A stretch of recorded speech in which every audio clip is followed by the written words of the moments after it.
2022년 4월 5일 화요 모임에 함께하고 계시는 모든 한 분 한 분을 예수 그리스도 이름으로 축복합니다. 제가 기도하고 경배와 찬양 드리도록 하겠습니다. 하나님 아버지, 주님의 그 크신 은혜에 감사하고 주님을 찬양하고 주님을 높입니다. 주님 은혜 감사합니다. 우리의 그 부족에도 불구하고 우리의 삶을 신실하게 인도하시는 그 아버지 하나님의 은혜를 찬양하며 주님께만 영광 돌리고 주님께 감사드립니다. 성령 하나님, 이 시간 오셔서 우리를 주님께로 인도하여 주시고 우리가 주님을 구하는 예배되게 하여 주시옵소서. 함께 예배드리시는 모든 한 분 한 분을 예수 그리스도의 축복하오니 주의 성령의 충만함으로 우리 가운데 함께 해주세요. 오늘 이 시간에도 주님의 그 말씀을 듣는 시간 되게 하여 주십시오. 감사합니다. 주님, 예수님의 이름으로 기도드렸습니다. 아멘.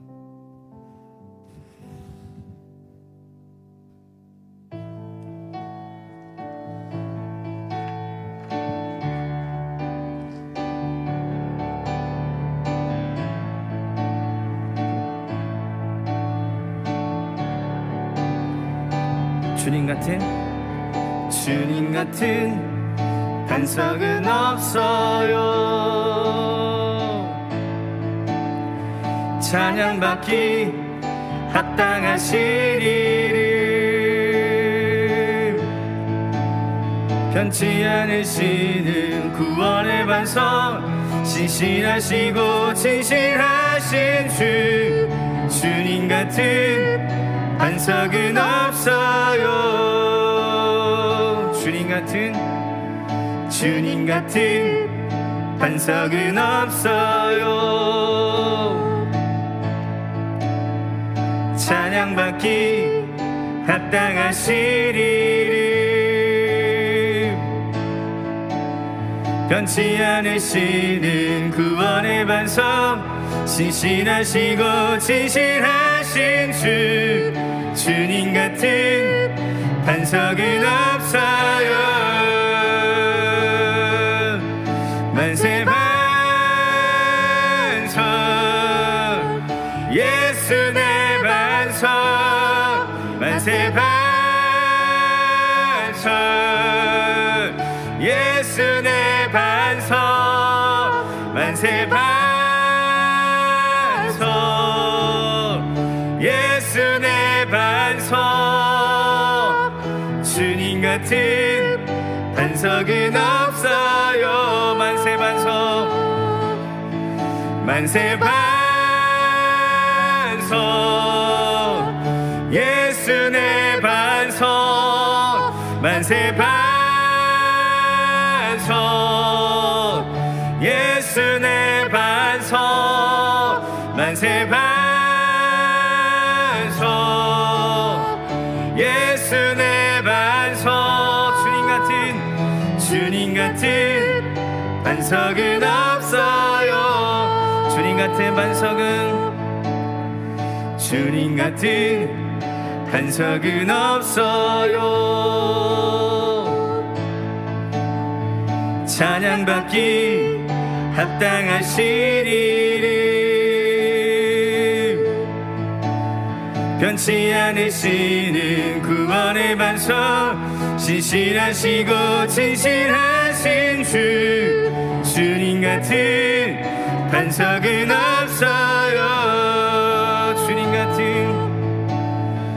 주님 같은 반석은 없어요. 찬양받기 합당하신 이름,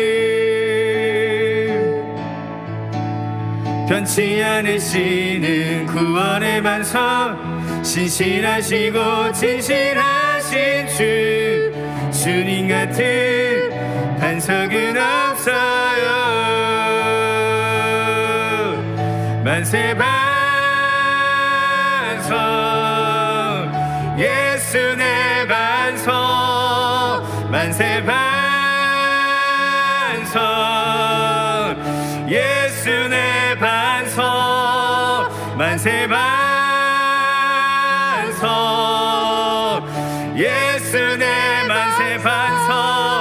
만세 반석 예수 내 반석 만세 만세 반석 예수 내 반석 만세 반석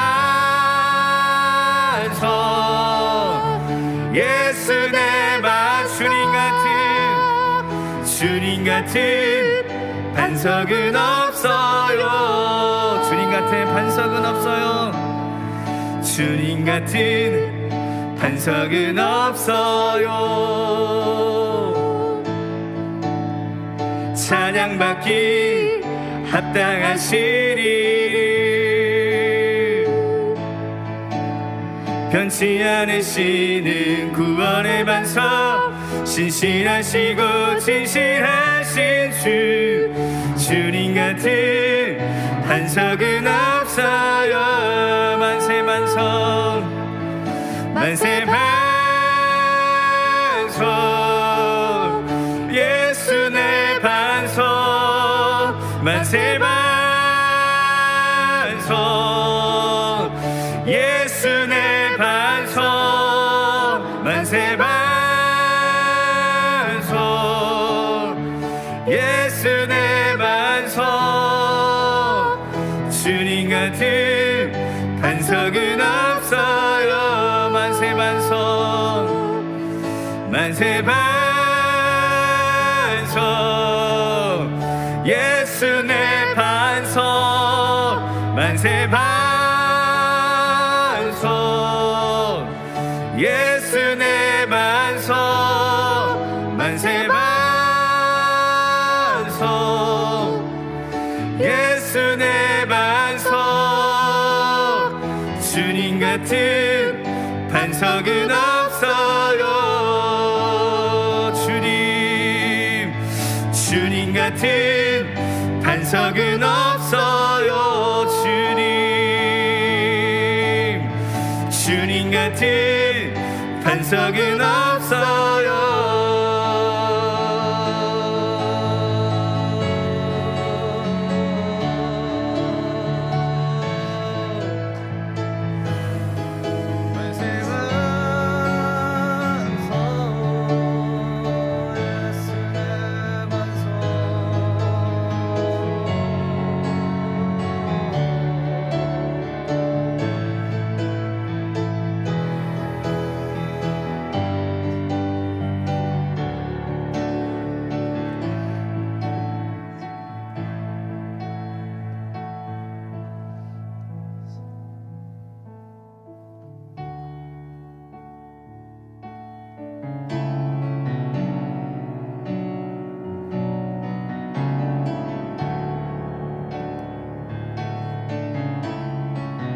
영광과 은혜의 주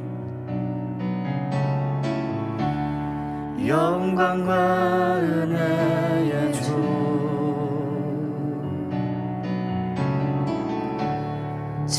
얼굴 구합니다. 예수 주님 평화의 왕자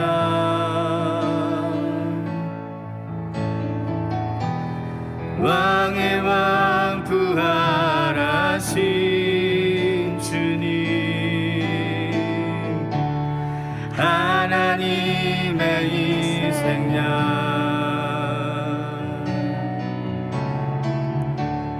부활하신 구세주 영원히 주 영광 받으시네.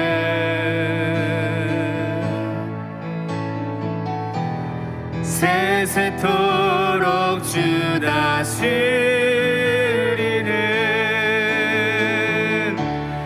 가장 높은 곳에 영원히 노래 예수 모든 것을 주셨네. 다시 사신 주님 영광 영광 할렐루야 주 다스리시네. 예수 하나님의 영 언제나 동일하신 주.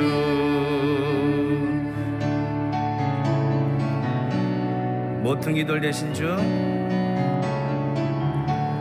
모퉁이 돌 되신 주,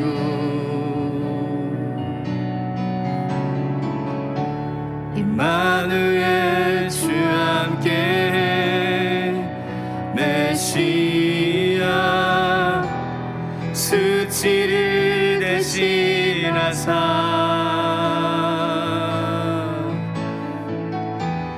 지극히 높임 받으셨네.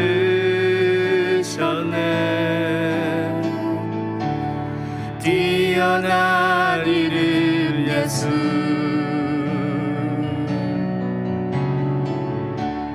주는 처음과 나중 영원히 화목해 하신 예수.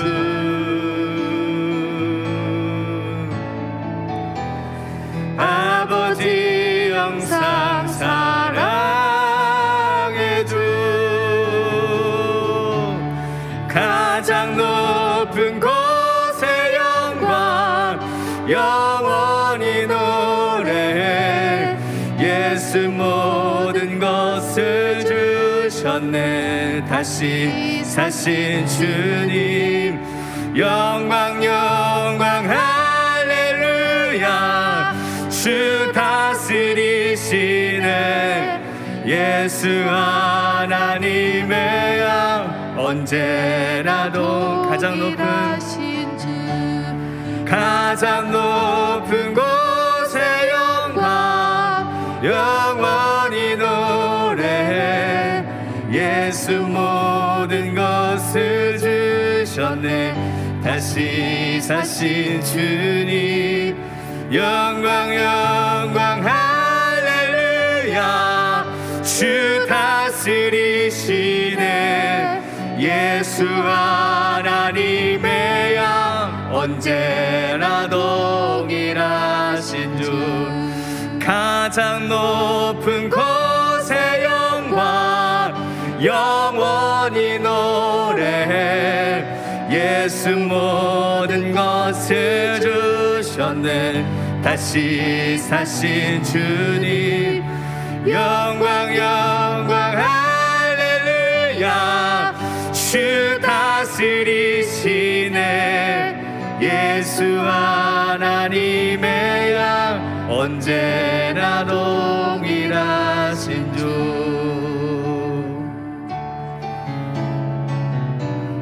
모퉁이 돌 되신 주, 모퉁이 돌 되신 주,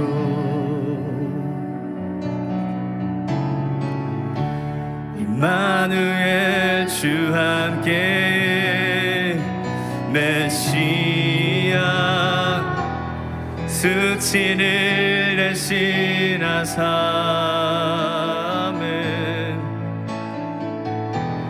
지극히 높임 받으셨네.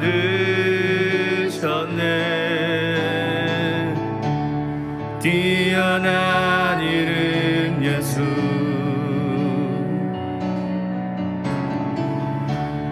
주는 처음과 나중 영원히 화목해 하신 예수,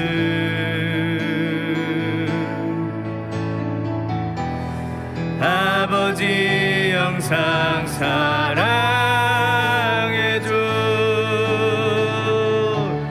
가장 높은 곳의 영광 영원히 노래해. 예수 모든 것을 주셨네. 다시 사신 주님 영광 영광 할렐루야. 주 다스리시네. 예수 하나님의 양 언제나도 가장 높은 곳의 영광 영원히 노래. 예수 모든 것을 주셨네. 다시 사신 주님 영광 영광 할렐루야. 주 다스리시는 예수 하나님의 양 언제나 동일하신 주. 언제나 동일하신 주.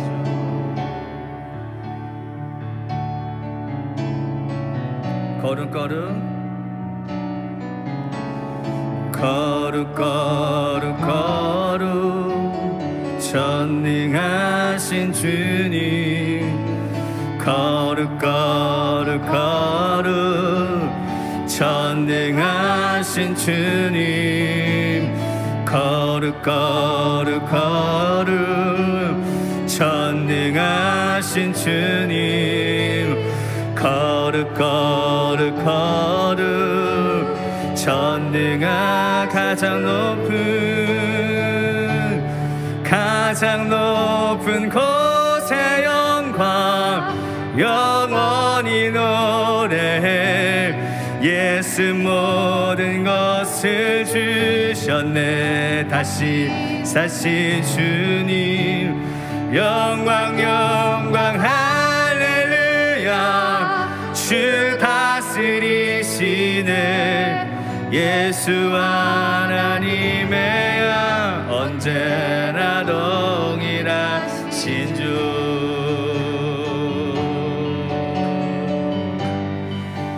영원히 노래해.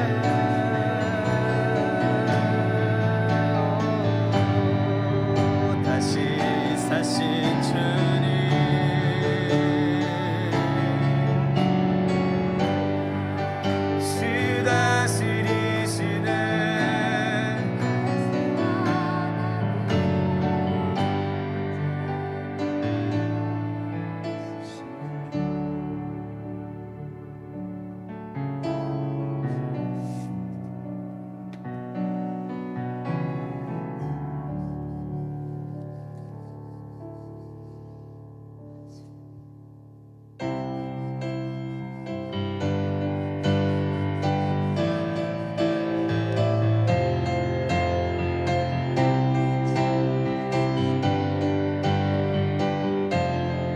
나는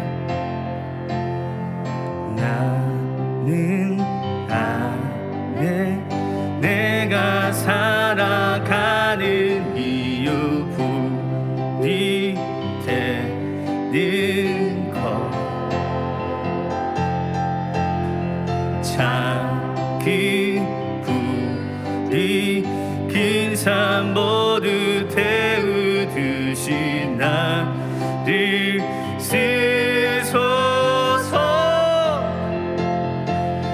불을 내려주소서.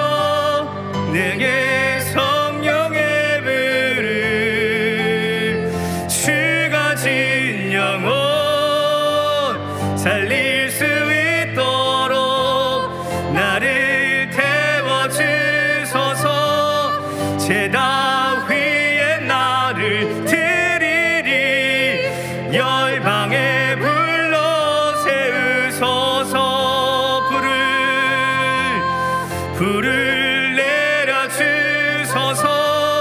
내게 성령의 불을 주가 진 영혼 살릴 수 있도록 나를 태워주소서. 제단 위에 나를 드리리 열방의 불로 세우소서. 주발 앞에 신을 벗고 기도하니 불을 주소서.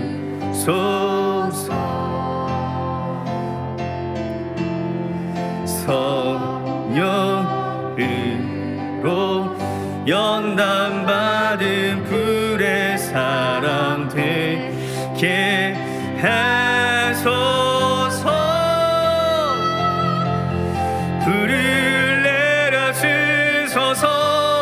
내게 성령의 불을 주가 진 영혼 살릴 수 있도록 나를 태워주소서.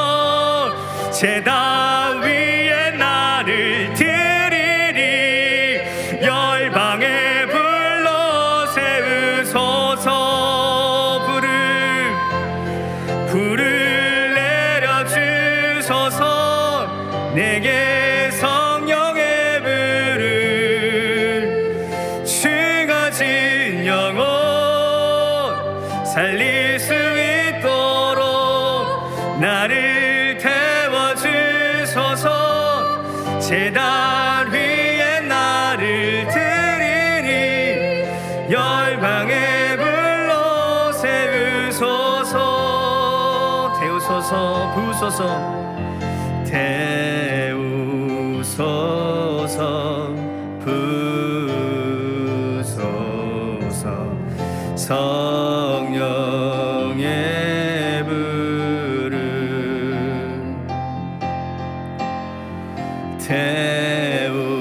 태우소서 부소서. 성령의 불을 태우소서 태우소서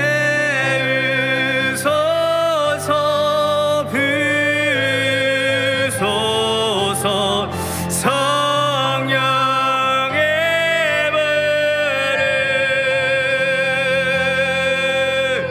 태우소서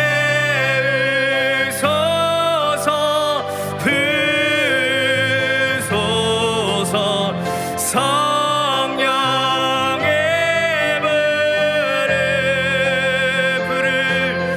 불을 내려주소서.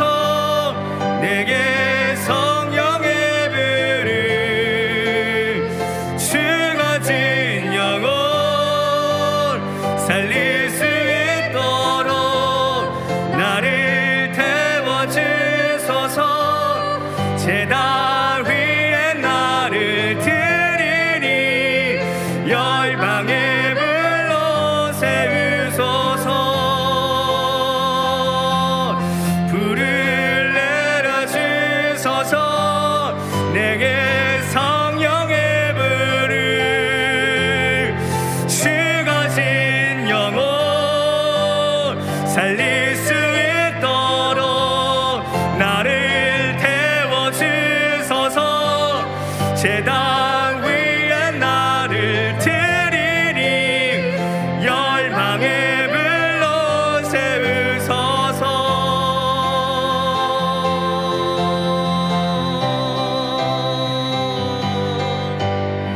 성령의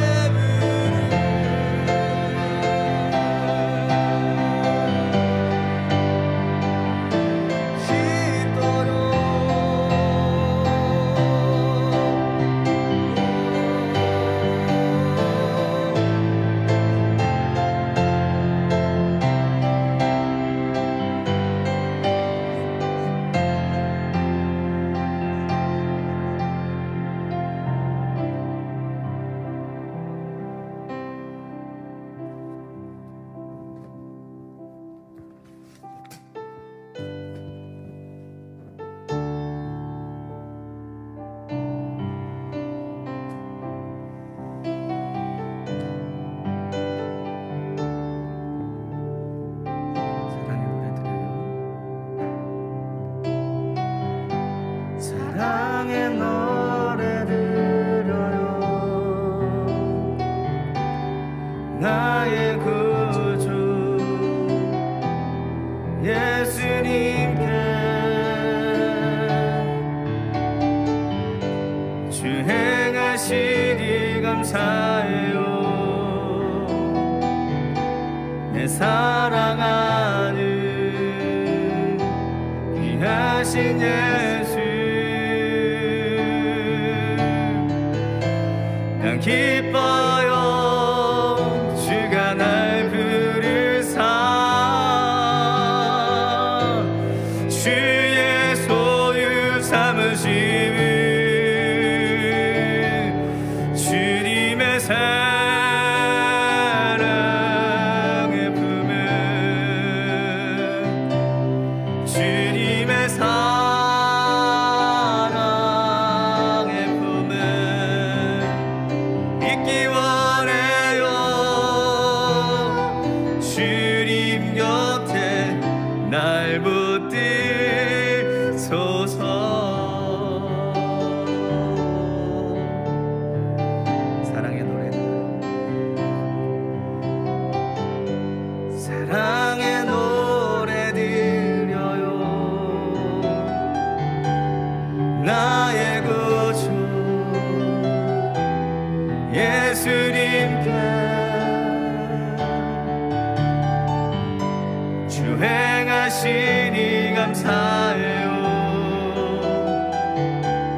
사랑하는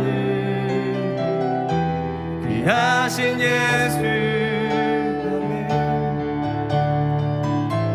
난 기뻐요 주가 날 부르사 주의 소유 삼으심을 난 기뻐요 주가 날 부르사 주의 소유 삼으심을 주님의 사랑의 품에 주님의 사랑의 품에 주님의 사랑의 품에 주님의 사랑의 품에 주님의 사랑의 품에 주님의 사랑의 품에 있기 원해요 주님 곁에 더 가까이 주님 곁에 잠잠하게 날 붙드소서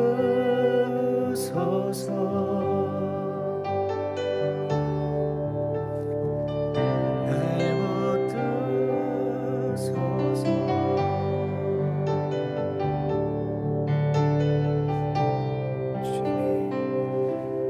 주님의 사랑의 품에 주님의 사랑의 품에 주님의 사랑의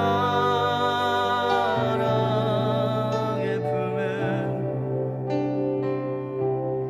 주님의 사랑의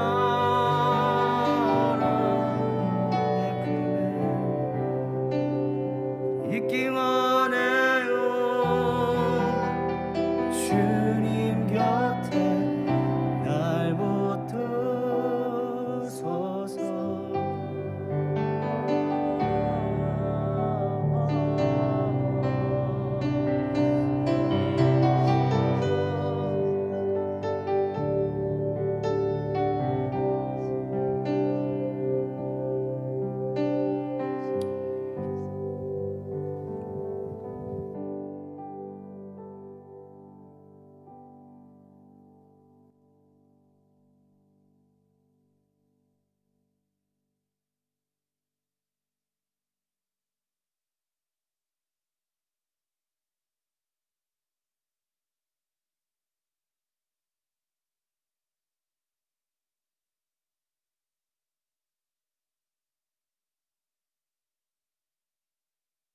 네, 오늘도 화요 모임 함께하고 계시는 모두 한 분 한 분 예수님의 이름으로 환영하고 축복합니다.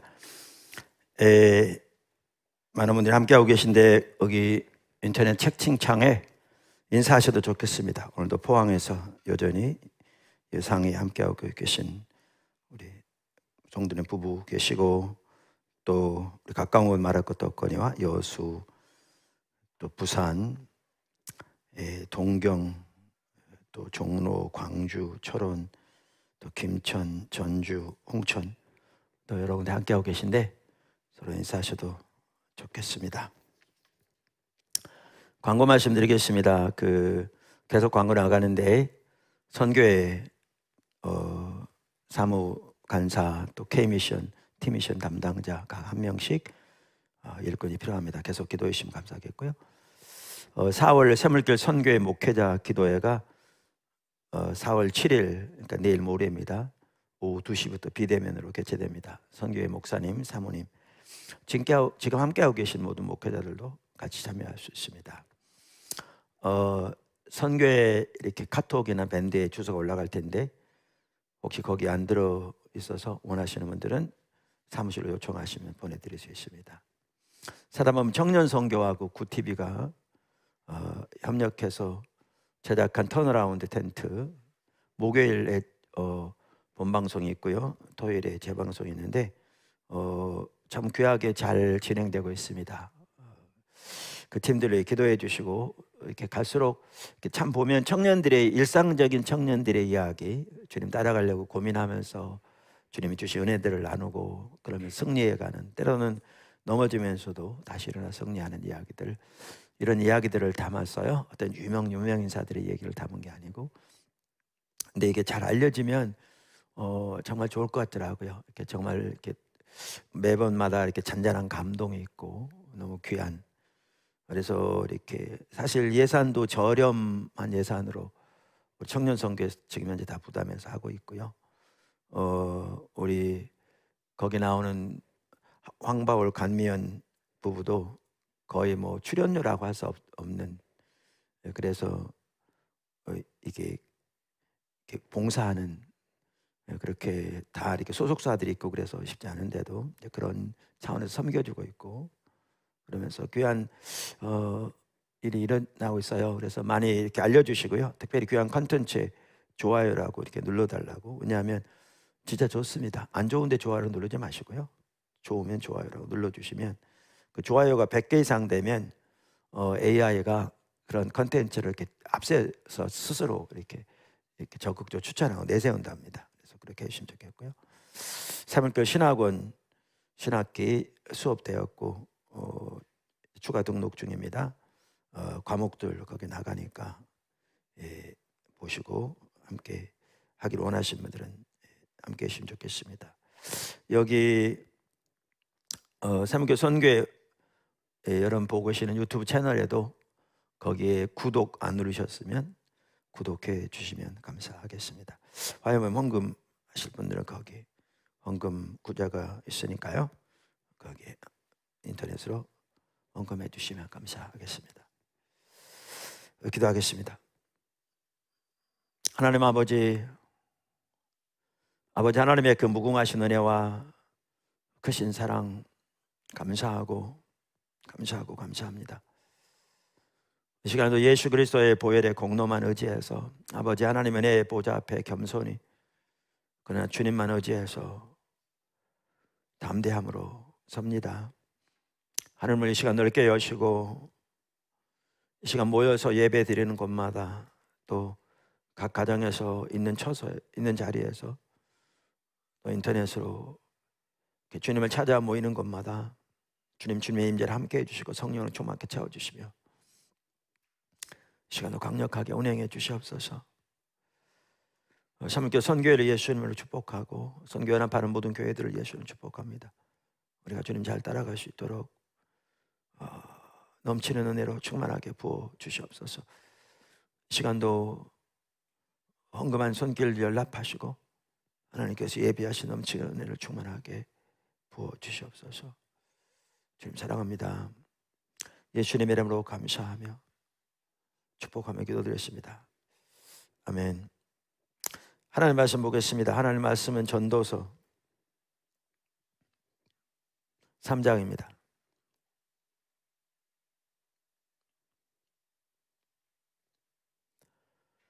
하나님 말씀은 전도서 3장 11절. 하나님이 모든 것을 지으시되 때를 따라 아름답게 하셨고 또 사람들에게는 영혼을 사모하는 마음을 주셨느니라. 그러나 하나님이 하시는 일의 시종을 사람으로 측량할 수 없게 하셨도다. 그 하나님께서 이렇게 우리를 선교적 교회로, 그러니까 모든 성도들이 선교사적 삶을 사는 선교적 교회로 강력하게 인도하고 계십니다. 그래서 이렇게 선교회 목사님들이 화요 모임 때 그 부분을 이렇게 나눠주시면 선교에서도 전체적으로 더 듣고 그 부분의 중요성을 인식하고 같이 갈 수 있었으면 좋겠다, 그렇게 요청이 있어서 제가 그렇게 하겠다고 수락했습니다. 저 개인적으로는 주일날 설교하기 때문에 얼마든지 성도들이 주일 설교 인터넷으로 들을 수 있어서 이렇게 또 다시 섬긴다는 게 부담이 되긴 합니다만은 선교회적으로 모이는 화요 모임에 그렇게 성도들이 더 볼 수 있도록 나눠주시면 좋겠다고 요청이 있어서 그렇게 하고 있습니다. 지난 2주 동안은 제가 이렇게 외부 스케줄 때문에 또 한 번은 제가 거의 격리해서 섬기지 못하는 바람에 여러 목사님들이 섬겨주셨는데 지난주 설교만 하더라도 너무 좋은 시간이었습니다. 그래서 우리 포도나무 교회 같은 경우에는 모든 리더들에게 또 그래서 모든 성도들에게 지난주 화요일 설교를 꼭 들으라고 이길수 목사님 설교 그렇게 제가 글을 남기기도 했습니다. 여러 번 나눠서 잘 아십니다만은 일터 사역으로부터 시작해서 주님의 인도하심을 쭉 따라가 보니까 결국 주님이 우리를 모든 성도들이 선교사적 삶을 사는 선교적 교회를 인도하고 계시더라고요. 근데 선교적 교회에 대한 이해도 다양한데 오늘날 레슬리 뉴베긴이 본 선교적 교회가 하나님께서 우리를 인도하고 계시는 선교적 교회의 모습에 가장 근접한 것 같습니다. 그 선교적 교회를 다시 한번 표현하면 선교적 교회는 하나님의 구속이 인간의 영혼뿐 아니라 각 개인의 모든 영역, 인간 사회와 역사의 모든 영역, 더 나아가 창조 세계의 모든 영역을 구속하신 것이라는 복음의 포괄적 성격을 인식하고 예수님의 부활 사건으로부터 시작된 현재 이 모든 영역에서 구속의 역사를 행하고 계시는 하나님의 새 창조의 역사에 모든 성도들이 삶의 모든 영역에서 적극적으로 동참하는 선교적 삶을 사는 교회를 말합니다. 그리고 이 삶을 사는 데 있어서 매우 중요한 한 부분은 각 성도가 자신의 일을 통해 그 하나님의 역사에 동참하는 것입니다. 잠정적인 이렇게 정의라고 할까요? 그렇습니다. 좀 더 이렇게 다듬어질 수 있습니다. 근데 이 삶을 사는데 아주 중요한 한 요소가 세계관입니다.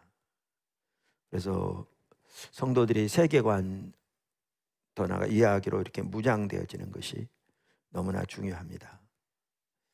근데 이제 이런 내용들을 주일날도 설교하다 보니까 쉽지 않더라고요. 모든 성도들이 반드시 알아야 되기에 주일 아니면 모든 성도들이 들을 수 있는 기회가 없어서 반드시 나눠야 되지만 동시에 그런 내용들을 어떻게 보면 신학교 강의와도 같은 그런 내용들을 주일 대배 시간에 나누는 것이 정말 쉽지 않은, 그러면서도 다른 선택 여지가 없기에 나눌 수밖에 없는 그런 차원입니다. 사실 어제도 그 한 부분을 제가 그제죠 주일날 나누면서 우리 1부 예배 2부 예배가 있는데 한 번은 그나마 잘 나눠졌는데 한 번은 많은 분들은 잘 따라오고 있었습니다만 제가 앞에서 인도하면서 상당수의 분들이 잘 이제 쉽게 말하면 따라오는 걸 놔버린, 그냥 앉아서 한쪽 귀로 듣고 한쪽 귀 흘리는 그런 상황에 있는 게 느껴져서 그래서 이렇게 나누기도 하고 그럼 참 쉽지 않습니다. 그래서 사실 그 예배 마치고도 많이 개인적으로 낙심했고요. 그날 저녁 주일 아침까지도 월요일 아침까지도 너무나 힘든 그런 시간들이었습니다. 그렇게 하나님 앞에서 때로는 낙심하고, 왜냐하면 그렇게 할 수밖에 없는데 제가 보기에는 너무나 중요한데 또 이런 부분들이 쉽지 않고 또 성도들이 또 때로는 잘 이해하지 못하는 경우도 있고 어려워하고, 그래서 원고를 다 주고 합니다만 모든 성도들이 그 원고를 보면서 새로 읽고 다시 설교 듣고 그렇게 하고 있지 않으니까요. 그렇게 하는 분들은 정말 놀라운 변화들이 있고 그 변화들의 간증이 정말 많거든요. 국내외적으로. 여러분도 얼마든지 그 원고들을 볼 수 있습니다. 사실 그렇게 하기 쉽지 않은데, 그래서 매일 예배 배움 밴드에 다 올라가 있거든요. 또 외국에 있는 분들 중에 한글 파일이 없는 분들이 있어서 저는 마이크로소프트보다는 한글을 쓰다 보니까 제가 PDF 파일로 바꿔서 같이 올리기도 하고 이렇게 배려하고 있긴 합니다만은 모든 성도들이 다 그렇게 하면 좋을 텐데, 또 많은 분들이 실제로 그렇게 하고 있는데, 오이코스에서 또 각 위원회에서 개인적으로. 그런데 어떻게 보면 더 많은 분들은 그렇게 하지 않겠죠. 모르겠습니다. 얼마나 하는지 모르지만. 그러다 보니까 이게 쉽지 않은, 그래서 꼭 필요하긴 한데 쉽지 않다 보니까 개인적으로는 참 낙심이 많이 되는 그런 상황에서 그렇게 고민하다 보니까 월요일 같은 경우에도 이렇게 하나님께서 이런 부분을 더 이렇게 선명히 정리하도록 또 아침 일찍 인도해 주시고 그랬습니다. 그러면서 어제 신학원 강의에 지금 선교적 교회를 다루고 있는데 어제 4시간 강의했습니다. 그런데 강의하려고 이렇게 딱 기도하는데 이제 그 시간도 이런 부분들이 다뤄지는 시간이었거든요. 성령께서 강력하게 임재하시더라고요. 하나님이 정말 기뻐하시는. 그러면서 저 개인적으로는 그래, 이게 정말 중요한데, 꼭 필요한데 난 다시 힘을 얻고 다시 주님 바라보고 이렇게 서고 그렇게 하고 있습니다.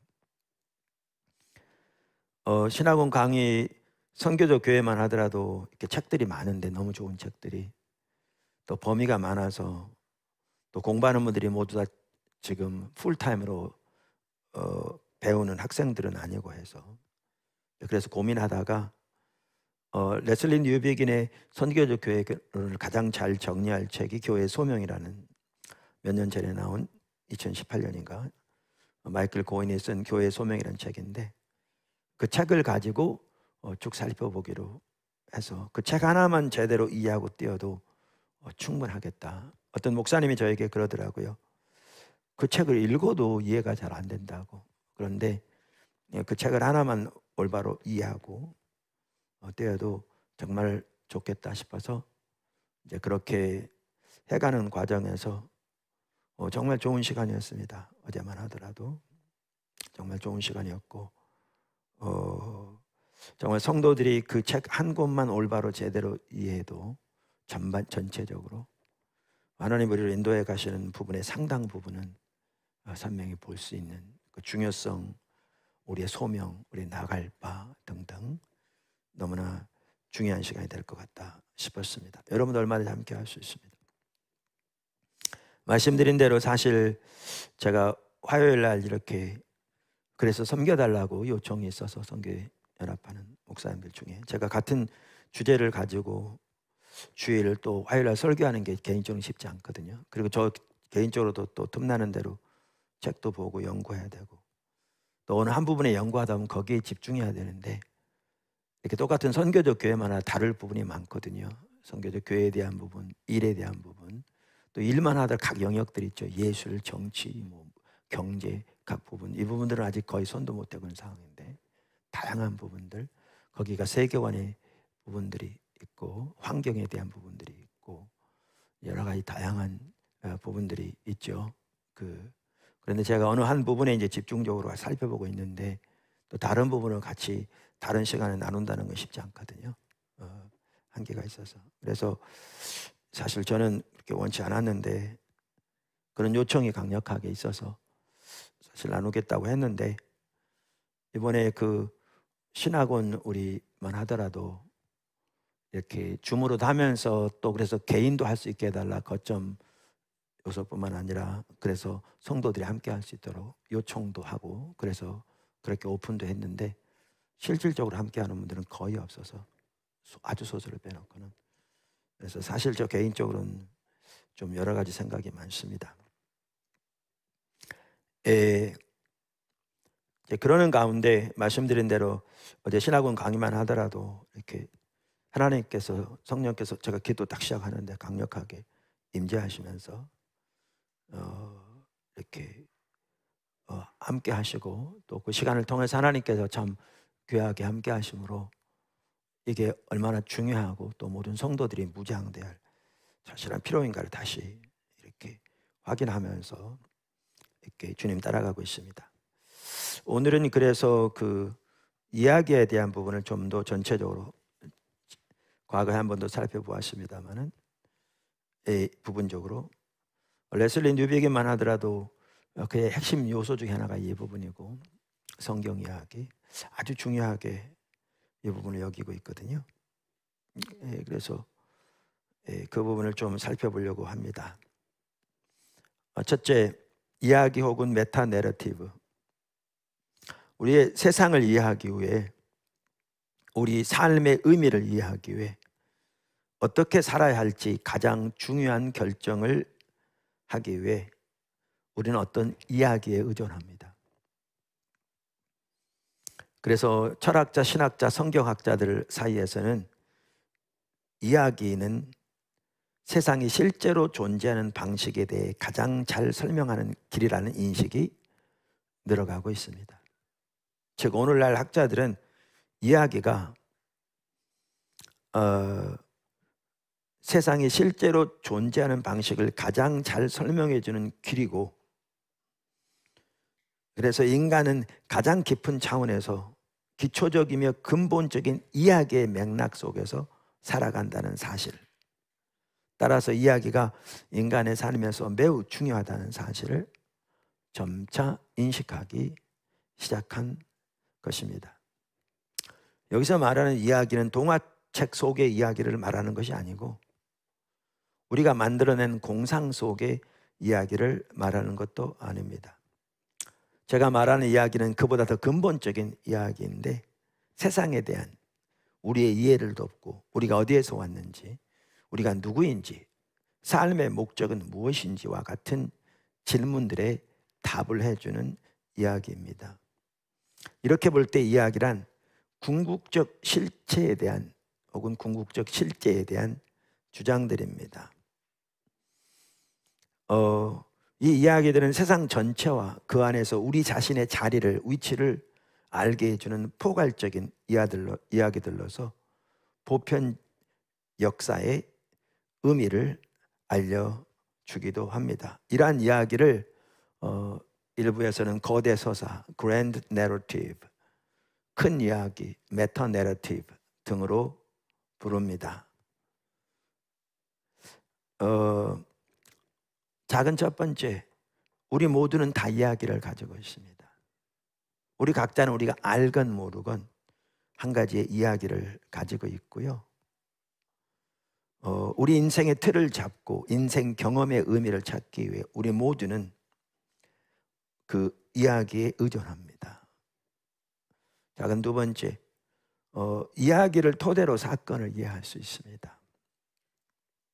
우리가 속한 세상과 우리 자신을 이해하기 위해서 우리는 더 큰 배경을 이루는 이 이야기를 필요로 합니다.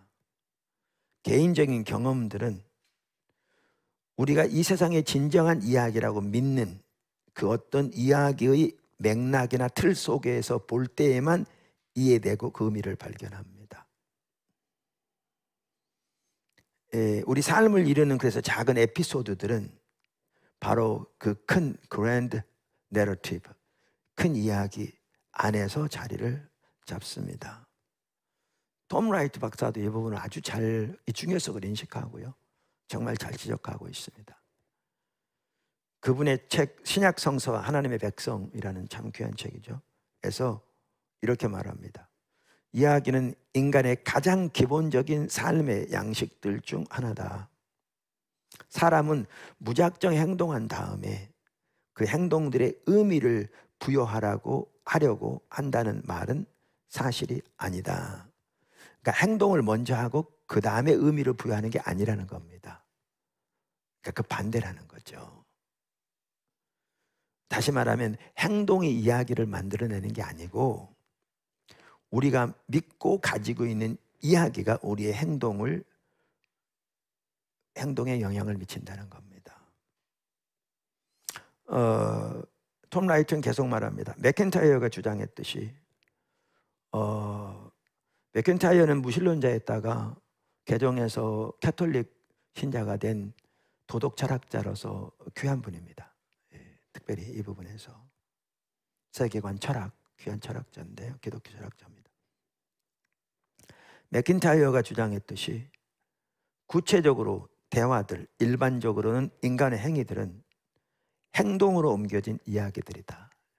이야기가 행동으로 나타나는 게 인간의 행위라는 겁니다. 즉 전체 이야기가 더 기본적인 범주이고 특정한 순간, 특정한 사람은 그 전체적인 이야기라는 맥락 속에서 이해될 수 있다. 이렇게 말합니다. 그러면서 한 예를 드는데요. 아주 잘 듭니다. 많은 분들이 이 예를 여기저기 인용하기도 합니다. 비가 오겠다는 무슨 뜻인가? 언뜻 보기에는 매우 뻔한 말 같다. 하지만 이 말의 의미와 속뜻은 그것이 더 큰 내러티브, 더 큰 이야기 안에서 하는 역할을 보아야 이해할 수 있다. 오래전부터 계획해둔 소풍을 가려던 참이라면 그 말은 나쁜 소식이 될 것이고 계획을 변경하는 것이 좋다는 암시마저 깔려 있을 것이다.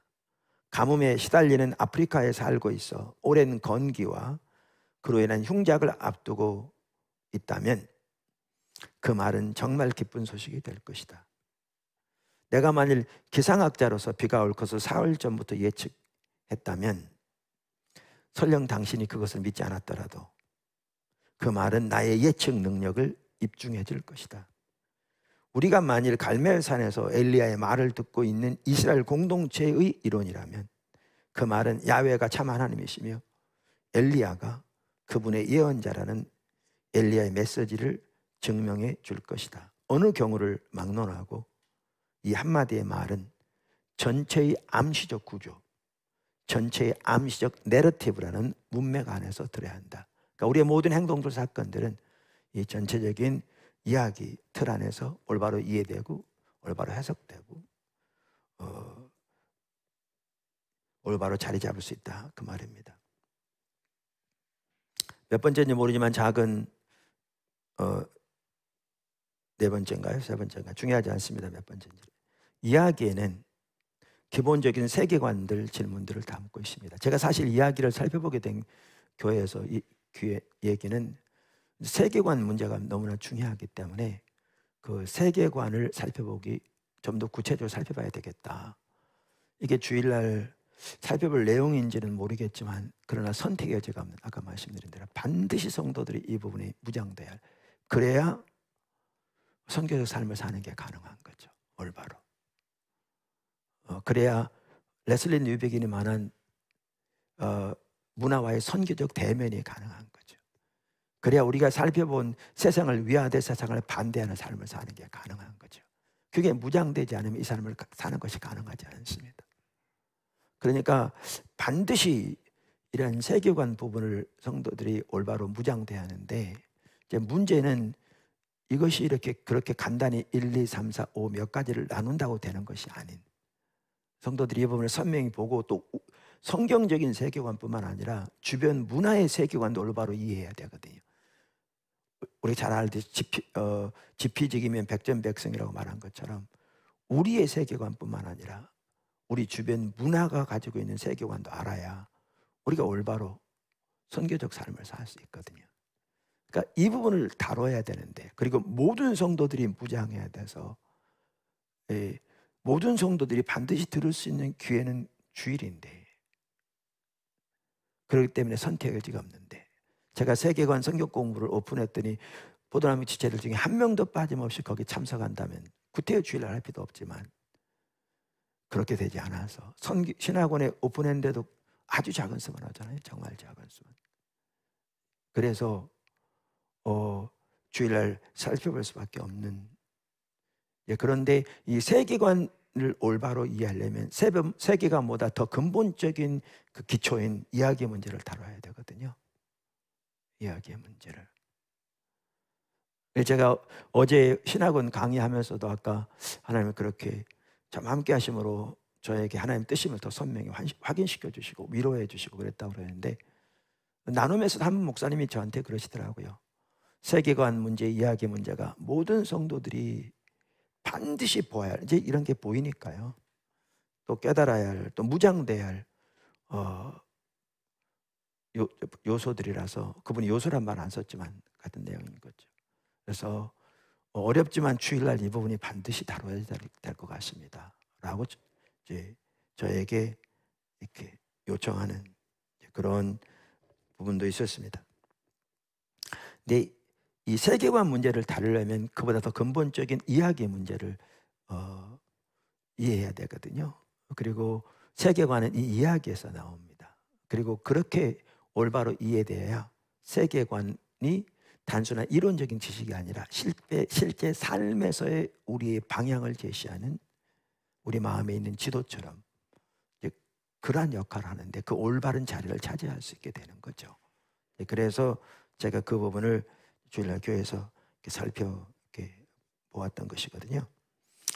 그래서 이야기에는 기본적인 세계관적 질문들을 담고 있습니다. 기본적인 세계관적 질문들. 브라이언 월시, 리차드 미들턴이라는 두 분이 세계관을 가는 귀한 책을 쓰면서 그 책에서 이 부분을 다뤘는데요. 이 부분은 그분들뿐만 아니라 이 세계관 문제를 다루는 대부분의 분들이 이 네 가지 세계관적 이 네 가지 질문에서 동의합니다. 이 네 가지 질문은 우리가 살아가는데 너무나 중요한 핵심적인 근본적인 질문들이다. 그런데 아까도 말씀드린 대로 그 두 분이 그들의 책에서 이제 제일 먼저 이 부분을 제시한 겁니다. 그러면서 브라이언 월시와 리처드 미들턴은 우리 삶이 네 가지 중요한 질문들에 대한 답으로 형성되어 있다라고 주장합니다. 그게 이제 명시적으로 드러나건 암시적으로 마음속에서 이렇게 가지고 있던 그 네 가지 질문이 뭐냐? 첫째, 우리는 어디에 있는가? 다시 말하면 우리가 사는 세상은 어떤 것인가? 둘째는 우리는 누구인가? 인간이 된다는 것은 무슨 의미인가? 셋째, 무엇이 잘못되었는가? 이 세상의 문제점들이 많잖아요. 그래서 세상의 근본적인 문제는 무엇인가? 그 다음에 그 해결책은 무엇인가?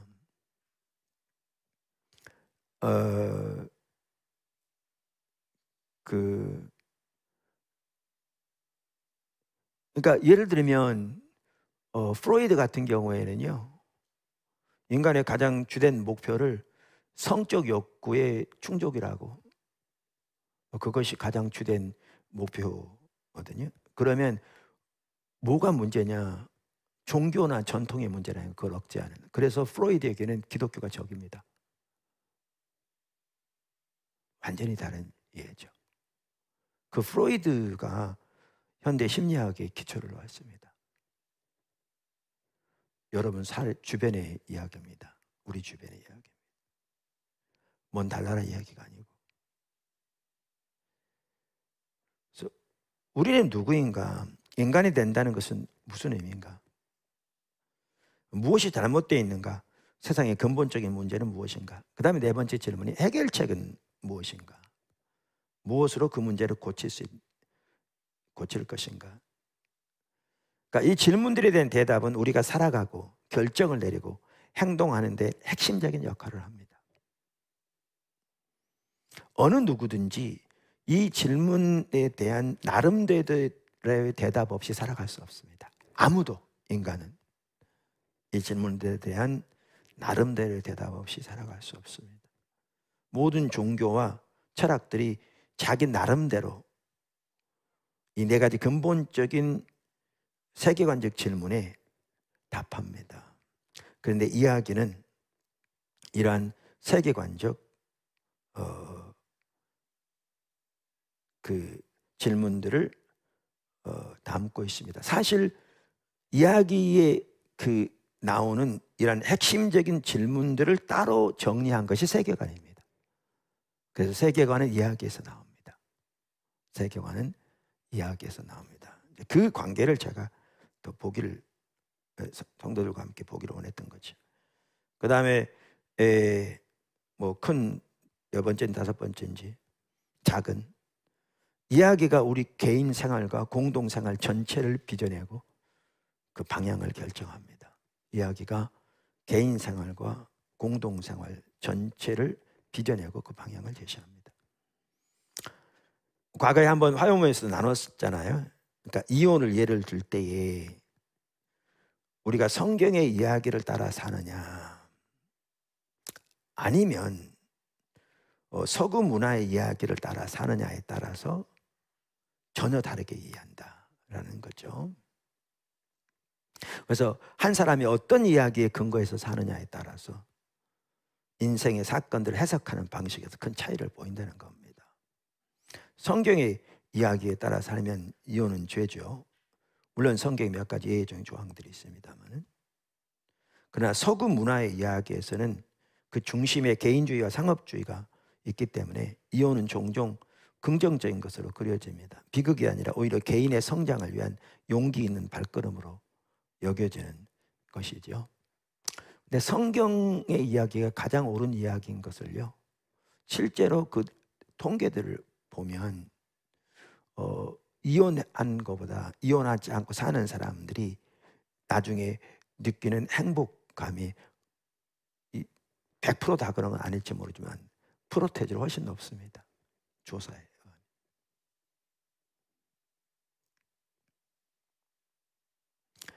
자, 그러면 이렇게 어떤 이야기의 근거에서 사느냐에 따라서 인생의 사건들을 해석하는 방식이 달라지는데, 잠깐 이혼만 하더라도 이것은 이혼에 대한 단순한 두 견해의 사소한 차이를 말하는 게 전혀 아니고요. 그것도 있지만 근본적으로 그게 아니고요. 그 뿌리는 그들이 참이라고 믿는 그 이야기의 차이에 있습니다. 이야기의 차이에 있습니다.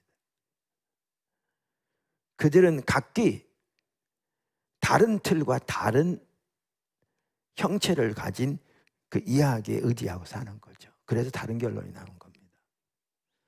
그 세계관에 관한 책 중에 고전적인 책 중에 하나가 기독교 세계관과 현대 사상이라는 책이거든요. 저도 개인적으로 그 책 3번 봤는데요.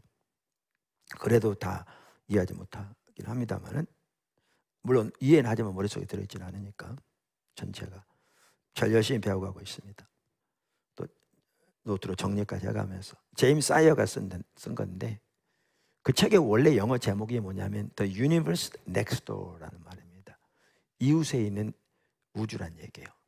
같이 이웃 사람 서로 잘 알고 그 사람 가족이 누구고 이름이 뭐고 잘 알지 몰라도 그 이웃은 전혀 다른 우주 속에 산다는 겁니다.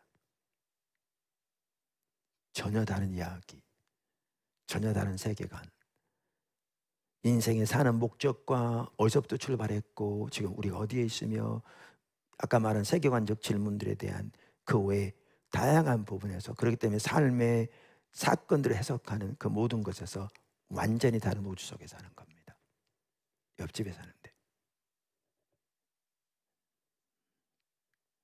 이야기가 이와 같이 개인 생활을 빚어내고 방향을 결정할 뿐만 아니라 공동체, 더 나아가 심지어 국가의 방향도 빚어냅니다.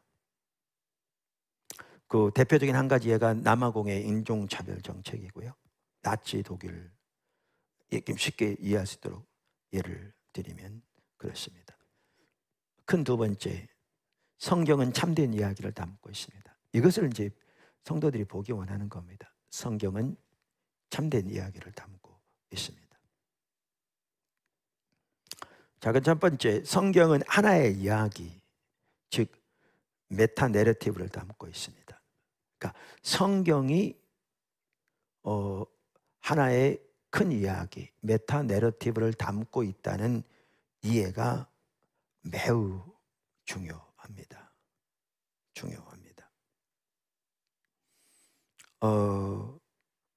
마이클 고인 박사는 이렇게 얘기합니다. 이야기는 기독교 신앙의 본질 자체를 이해하기 위한 전체를 아우르는 범주다. 기독교 신앙이 바로 이야기로 창조로 시작해서 인간의 반역과 죄에 대한 해결책으로서의 이스라엘의 선택을 거쳐 궁극적으로 그 절정의 순간을 예수의 인격과 사역에서 발견하며 그리스도가 재림하셔서 자신의 사역을 완성하시기 전까지 교회의 선교를 통해 세계로 나아가는 이야기이다. 레슬리 뉴비긴만 하더라도 성경은 본질적으로 하나의 이야기로서 유일한 이야기라고 주장한다. 우주와 그 우주 안에 있는 인간의 삶 모두에 대한 참된 이야기라고 말이다. 이렇게 얘기했습니다. 정확하게 성경이 그렇게 주장하고 있는 거잖아요. 여기서 레슬리 뉴비긴이 주장하는 말하는 의미가 얼마나 놀라운 것인가 하면은요, 성경이 온 세상에 대한 참된 이야기를 말한다는 주장은 기독교 신앙의 본질 자체나 다름이 없는 것입니다. 그것은 문학 장르도 해석학도 신학을 하는 방법도 아닙니다.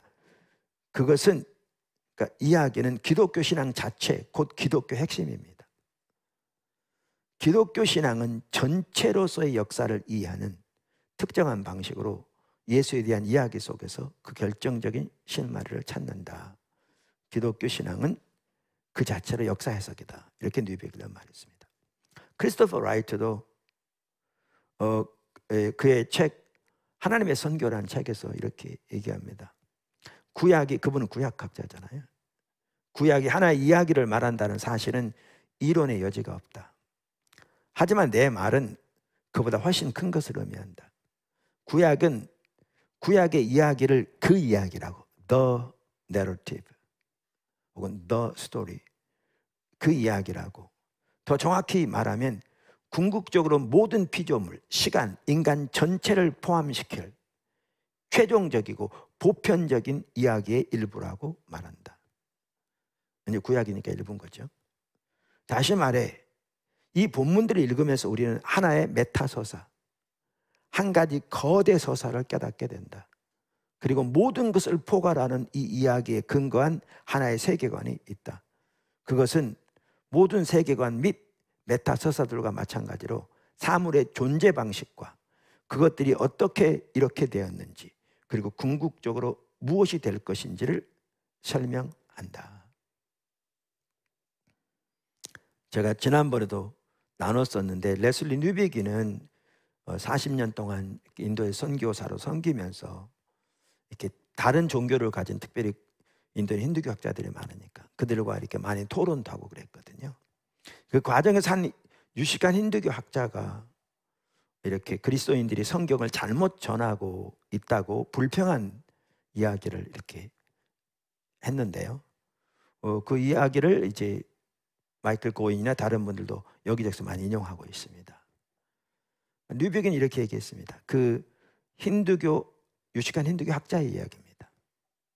나는 당신네 선교사들이 인도인에게 성경을 종교 서적으로 제시하는 이유를 도무지 이해할 수 없다. 그것은 종교 서적이 아니다. 그리고 우리 인도에는 수많은 종교 서적이 있지 않은가? 종교 서적은 더 이상 필요 없다.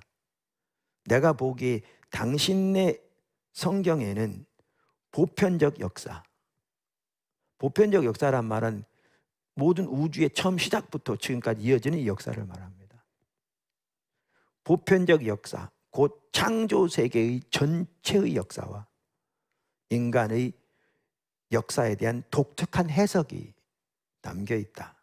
따라서 인간은 역사에 책임 있는 행위자라는 특유한 해석이 제시되어 있다. 그것은 참으로 유일무이한 견해다. 여러분, 이게요, 제가 세계관들에 대한 책들을 이렇게 보고 이렇게 또 배우고 그러다 보니까 더 이해가 되는데, 인간은 역사에 책임 있는 행위자라는 이 특유한 해석이 들어있는데, 다른 것에 더해서 그것이 참으로 유일무이한 견해다. 이 말이 뭔 말인지 아십니까? 이러면 자연주의 세계관은요, 지금 있는 우주가 그 원래 있었던 그 궁극적인 실제라는 겁니다. 그리고 그 외에 어떤 존재도 믿지 않습니다. 닫힌 우주라고 그러죠. 그리고 인간도 우연하게 그 우주 안에 태어난, 그래서 큰 우주를 큰 기계에 비유할 수 있는 거죠. 태어난, 그래서 진화 과정을 거쳐서 의식을 갖게 되는, 우주에서 유일한 의식을 갖고 있지만 우주의 한 부분인, 그러다 보니까 인간도 한 기계의 한 부분인. 그러니까 사람들이 그렇게 믿으면서도 깊이 안 들어가 그냥 대강 살아서 그렇지, 깊이 들어가면요, 이 역사에 뭐죠? 목표가 전혀 존재하지 않고요, 의미가 전혀 존재하지 않고요, 인간의 자유가 전혀 존재하지 않습니다. 왜냐하면 이 방식대로 그냥 살아가는 거니까요. 그렇게. 그래서 이 모든 것을 변화시킬 요인이 전혀 없습니다. 그것은 이 외부에서 변화시켜야 되는데 그 속해 있기 때문에, 원인과 결과에서 움직여지는 기계에 불과하기 때문에 전혀 할 수 없습니다. 그래서 자연주의는요, 결국 허무주의로 끝나게 돼 있습니다. 이 자연주의란 세계관 혹은 철학에 가장 어떤 처음으로 영향을 미친 사람 중에 하나가 데카르트인데, 그래서 그를 근대의 아버지라고 그랬잖아요. 근데 많은 사람들이 데카르트는 필연적으로 니체를 낳게 돼 있다, 그게 그 말입니다. 그래서 허무주의로 빠지게 돼 있고요. 그럼 허무주의를 극복하기 위해서 실존주의가 나왔습니다. 의미는 없는데 우리가 스스로 의미를 만들자. 아름다움은 존재하지 않는데 우리가 아름다움을 스스로 만들어내자. 선택인 거죠. 그래서 인간의 선택이 하나님 자리를 차지한 겁니다. 그러나 근본적 허무주의를 극복할 수 없습니다. 그래서 포스트 모더니즘이 나온 겁니다. 자, 그러면 뉴에이지 운동도 그렇고요, 이 지금 유식한 이 뭐죠? 그 힌두교 학자가 말했듯이 성경에는 보편적 역사, 창조 세계의 전체 역사와 인간의 역사에 대한 독특한 해석, 따라서 인간은 역사에 책임 있는 행위자라는 특유한 해석이 제시되어 있다고 그러는데요, 이거는 참으로 유일무이한 겁니다. 세상에 어떠한 사조도 철학도 이걸 가지고 있지 않습니다.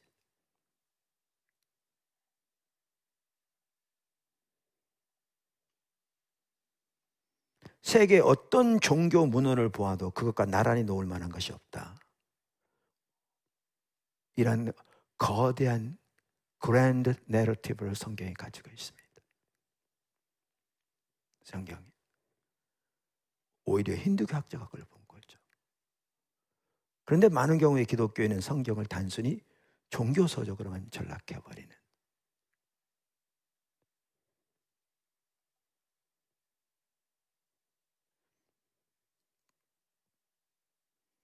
그래서 그의 불평의 요지는 이겁니다. 성경이 온 세계, 그러니까 보편적 역사, 세계에 대한 참된 이야기를 일관적으로 들려주고 있는데 그리스도인들은 그것을 종교서적이나 신학서적 혹은 세계관적 진리를 담는 책으로 축소시켜버렸다라는 것입니다.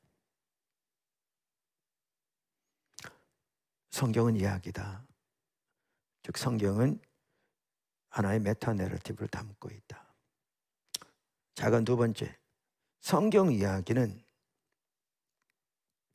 참된 이야기로서 공적 진리입니다.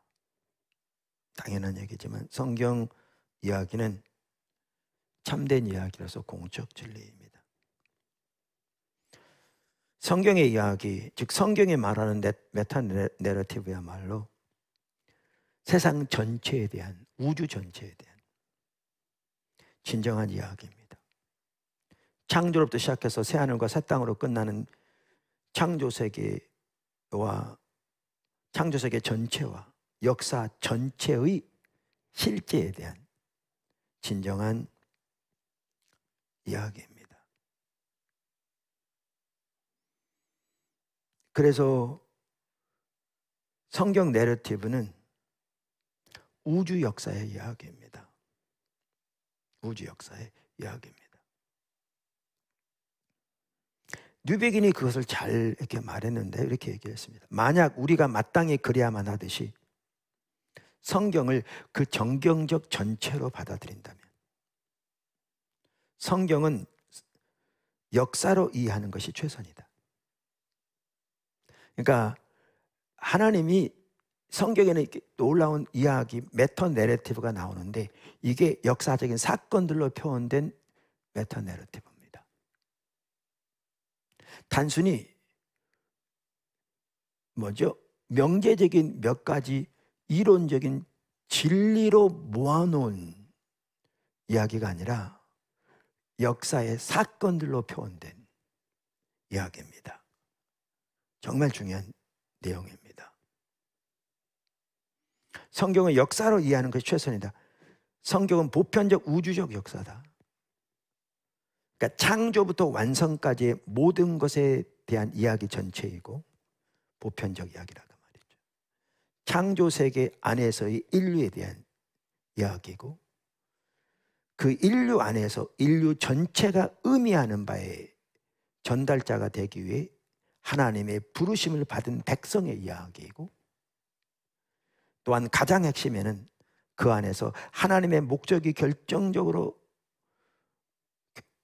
결과를 가져옴으로써 결정적으로 계시된 한 분의 이야기, 즉 예수님의 이야기다.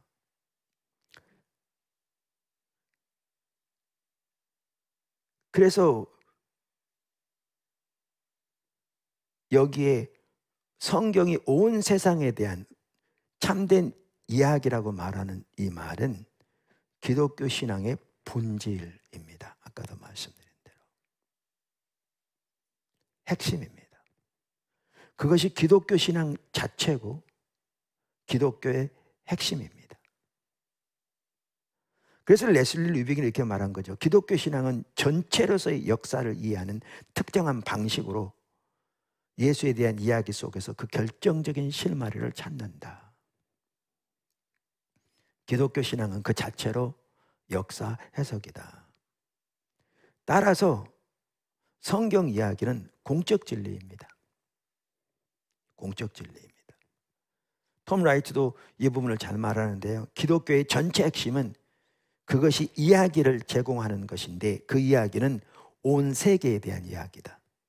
그것은 공적 진리다. 아까 말한 그 힌두교 학자는 자기는 그것을 안 믿지만 성경이 그것을 말하고 있는 걸 정확하게 보았거든요. 유일무이하게 온 우주에 대한 이야기를 말하고 있는, 인간에 대한 이야기를 말하고 있는, 정확하게 본인은 안 믿지만. 근데 그 역사적인 사건들을 통해서 그 이야기가 보여지고 계시되고 나타나는데 그 핵심이 예수님의 삶과 죽음과 부활인 거죠. 그래서 톰 라이트도 예수님의 부활이야말로 성경의 이야기가 공적 진리인 것을 증명한다, 그렇게 말하는 겁니다. 그래서 엄청난 내용입니다.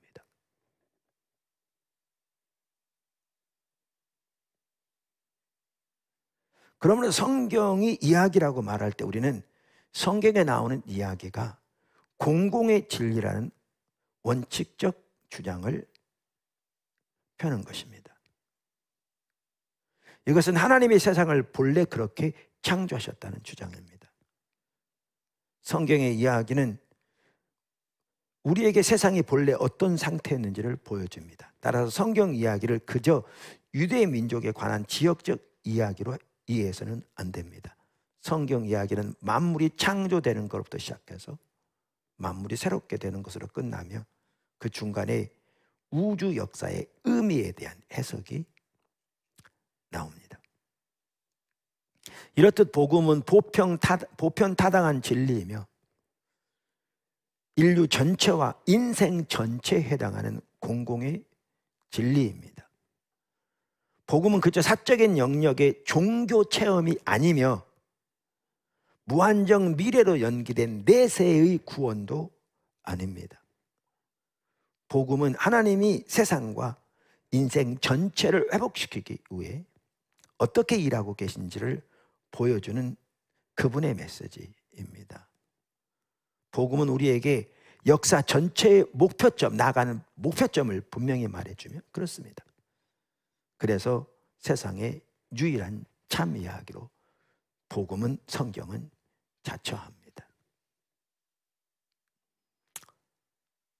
작은 세 번째, 그러므로 모든 성도는 성경 이야기로 무장돼야 합니다. 성경 이야기에 푹 젖어야 합니다. 아까 말씀드렸잖아요. 우리가 어떠한 이야기의 일부인지에 따라 우리 행동이 결정됩니다. 그리고 일어나는 사건들을 보는 해석이 달라집니다. 이해가 달라집니다. 우리 속에 있는 이야기가 우리 행동을 낳습니다. 우리의 행동은, 그러니까 우리의 행위는 행동으로 드러난 이야기일 뿐입니다. 그러므로 우리 기독교인들에게 매우 중요한 것은 성경 이야기로 무장돼야 합니다. 성경 이야기에 푹 젖어야 합니다. 성경의 큰 이야기, 성경에 나오는 메타 내러티브가 우리의 삶의 목적과 방향을 제시해주고 우리에게 세상을 설명해 줍니다. 그래서 만약에 우리가 기독교 이야기를 거부하는 사람은 그냥 큰 이야기 없이 사는 것이 아니라 다른 큰 이야기를 찾아 그 이야기대로 살게 되는 겁니다. 근데 그게 우상숭배입니다. 그게 우상숭배입니다. 정확하게.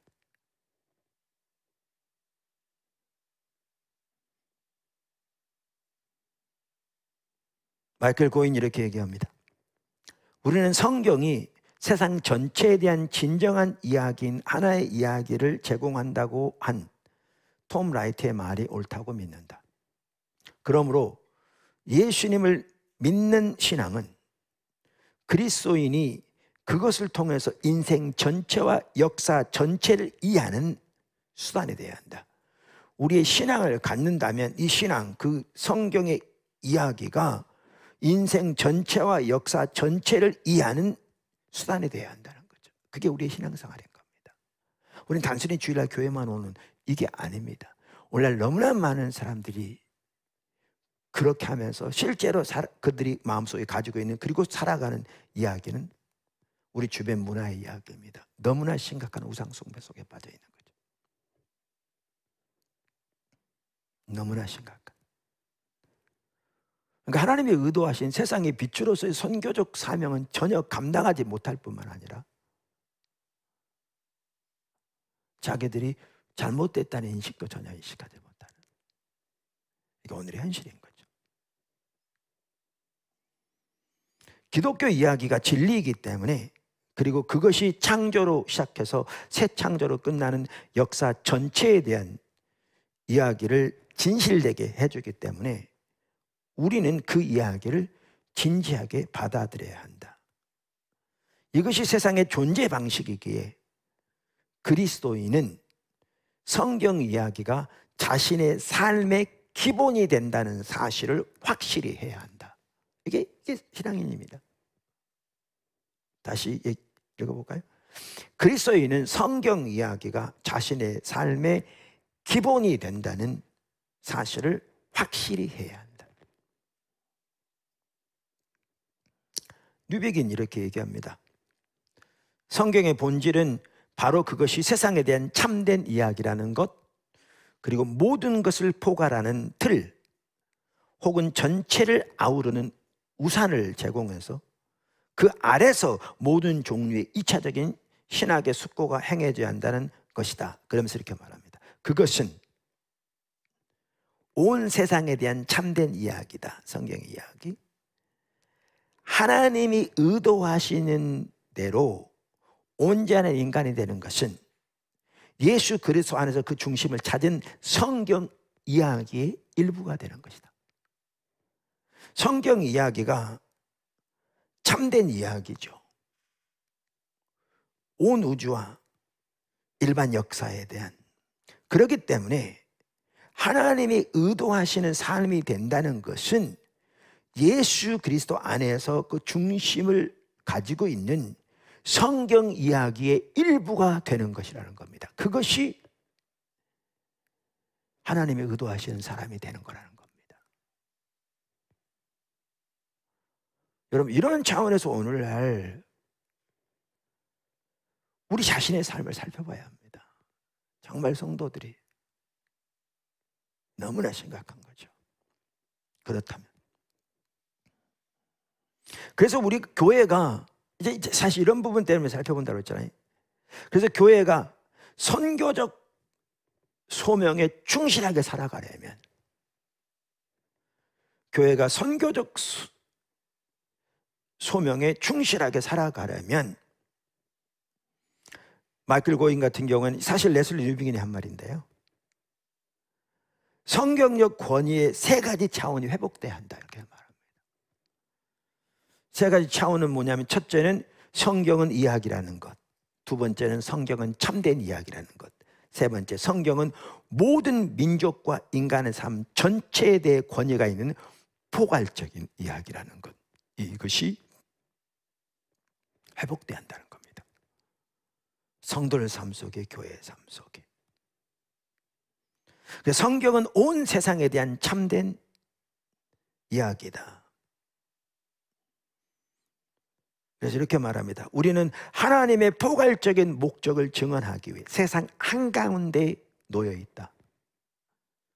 완성 때까지 하나님의 승리가 모든 민족에게, 그리고 삶의 모든 영역에서 알려지고 효력을 갖도록 하는 임무를 우리에게 맡기셨다. 이 전체적인 하나님의 이야기를 우리가 명확하게 이해하고 인식하고 그 자리에 우리가 어디에 있는지를 알게 될 때 우리는 하나님이 기뻐하신 삶을 살 수 있는 거죠. 아까 세계관 질문 제가 그 미들턴과 월시가 말한 네 가지 말했잖아요. 거기에 톰 라이트는 처음에는 네 가지를 말했다가 그가 나중 쓴 책에서 한 가지를 더 하거든요. 그게 뭐냐 하면, 이 하나님의 이 큰 이야기 속에 우리는 지금 어디에 있는가, 우리의 위치가 어디인가 라는 거죠. 우리의 위치가 어디인가. 그래서 이러한 성경은 이야기라는 것, 성경은 참된 이야기라는 것, 그리고 성경은 모든 민족과 인간의 삶 전체에 대해 권위가 있는 포괄적인 이야기라는 사실, 더 나아가 그 이야기 속에 톰 라이트의 얘기를 한다면 우리가 어디에 있는가를, 어느 지점에, 어느 위치에 있는가를 우리가 분명하게 인식하게 될 때 우리의 소명도, 우리가 나갈 방향도, 우리의 삶의 목표도 여기서 결정되는 것이죠. 성도들이 바로 그 삶을 살아야 합니다. 하나님의 백성들이 바로 그 삶을 살아야 합니다. 그런데 여러분 말씀드린 대로 우리 주변에는 서구 문화의 이야기가 가득합니다. 이거는 성경의 이야기와는 양립할 수 없는 이야기입니다. 둘 다 그것이 참된 이야기고 인생의 삶의 모든 영역을 포함하는 포괄적인 이야기라고 둘 다 주장합니다. 우리들이 예수를 믿는다고 말할지 모르지만 이야기의 사실 근본적인 성격은 규범적이고 포괄적이거든요. 규범적이라는 말은 이야기가 출발점, 진리를 인식하는 방식을 규정한다는 것이고요. 포괄적이라는 말은 전체에 대한 것을 설명한다는 거거든요. 모든 존재하는 걸 다 포함하는. 근데 우리가 예수를 믿을지 몰라도 우리가 성경 이야기와는 양립할 수 없는 성경적인 관점에서 보면 우상 숭배에 불과한 서구의 이야기를 따라 산다면 그건 철저한 우상 숭배의 삶입니다. 근데 실제로 선교만 하더라 그렇습니다. 우리의 삶이 그렇게 너무나 심각하게 우리 주변 문화의 이야기 속에 살아간. 그러니까 여러분 보십시오. 하나님께서 이스라엘 백성들을 택하셔서 가나안 땅에 들이실 때 반복적으로 강조했던 게 뭔지 아십니까? 우상 숭배에 대해 강조했습니다. 왜냐하면 그들이 가지고 있는 그 우상, 그 이야기 따라 살지 못하게 하게 한 겁니다. 반복적으로. 그리고 신약에서 너희는 이 세상을 본받지 말라. 여러 구절들이 있죠. 그래서 성경의 이야기를 묵상 드는 게 중요한데, 크리스토퍼 라이트 같은 경우 선교에 대해서도 말하면서 성도들이 오늘날 성경의 이야기로 무장되어 있지 못하는 경우가 너무나 많다. 이렇게 얘기합니다. 유감스럽게도 세계 선교에 큰 열심을 갖고 있는 그리스도인들조차도 성경적 계시의 원대한 전망에 대해 심히 무지할 뿐만 아니라 성경에 말하는 이야기와 그 이야기가 만들어내는 세계관, 그리고 그 세계관이 우리에게 부과하는 요구 및 그 세계관이 우리 앞에 제시하는 소망으로 우리의 모든 사고와 행위가 형성될 때까지 이런 본문들을 깊이 연구하는 노력을 꾸준히 하지 못한다. 그렇게 이야기로 세계관으로 무장되도록 그 성경 말씀으로 무장되져서 이러한 세계관과 이야기로 우리가 우리의 사고와 우리 행위가 형성될 때까지 이렇게 꾸준히 연구하지 못한다, 그 얘기입니다. 심지어 선교에 헌신된 사람이라도. 어떤 사람들은 대이임령과 성령의 능력만 있으면 된다고 주장한다. 성경의 가르침이나 성경 신학은 긴급한 과제를 수행해야 하는 이들의 발목을 붙잡을 뿐이라고 한다. 너무 쩍쩍하면 안 된다는 거죠. 그런데 말씀드린 대로 이렇게 성경의 이야기, 또 뭐죠? 그 성경의 이야기가 말하는 성경적인 세계관, 또 우리 주변의 이야기, 주변 이야기의 세계관을 이해하지 못하면 우리는 선교적 삶을 살 수 없습니다. 이런 현실을 말하면서 크리스토퍼 라이트는 자기 그 책을 읽고 있는 그런 사람들의 태도가 얼마나 자기에게 위로가 되는지 모른다. 왜? 이런 것을 지금 추구하고 있는 사람들이니까 그렇게 표현합니다. 말씀드린 대로 우리가 예수를 믿는다고 하면서 우리의 신앙을 사적 영역에만 몰아놓고 우리의 공적 생활에서는 다른 이야기, 현대 서구 문화의 이야기 등을 따라 살아간다면 우리는 우상 숭배의 삶을 살아가고 있는 것입니다. 그리고 그 삶을 통해서는 우리는 세상을 위하고 한편으로는 세상을 반대하는 그 삶을 살 수 없습니다. 마지막으로 큰 세 번째, 성경의 이야기. 그 성경에 나온 이야기를 표현하는 다양한 방법들이 있는데 비슷합니다. 제가 앞으로 책 쓸 때는 다 그걸 대조해서 그림을 보여드리려고 그러는데 오늘따라 준비하진 않았습니다. 톰 라이트는 오막으로 된 이야기를 말하고요. 그 다음에 크리스토퍼 라이트만 하더라도 그의 책에서 비슷한데 그림으로 잘 표현하고 있는데, 제가 보기에는 그걸 잘 표현하고 있는 것이 고인 박사 크레이그 바톨로뮤 박사가 말한 육막으로 되어진 드라마다, 그렇게 표현하는 것이 저는 아주 잘 표현하고 있지 않나 싶습니다. 여러분에게 몇 번 보여드렸습니다. 그래서 1막은 하나님이 자신의 나라 왕국을 세우시다, 창조. 반역이 일어나다, 타락. 왕이 이스라엘을 택하시다, 구속의 시작. 4막 왕의 오심, 구속의 성취. 5막 왕에 대한 소식이 전파되다, 교회의 선교. 6막 왕의 귀환, 구속의 완성. 사실 이 하나하나를 볼 때 나중에 보시면 이제 선교적 교회가 어떤 성격의 교회인지도 볼 수 있고 등등 다양한 부분들을 이 이야기 속에서 볼 수 있습니다.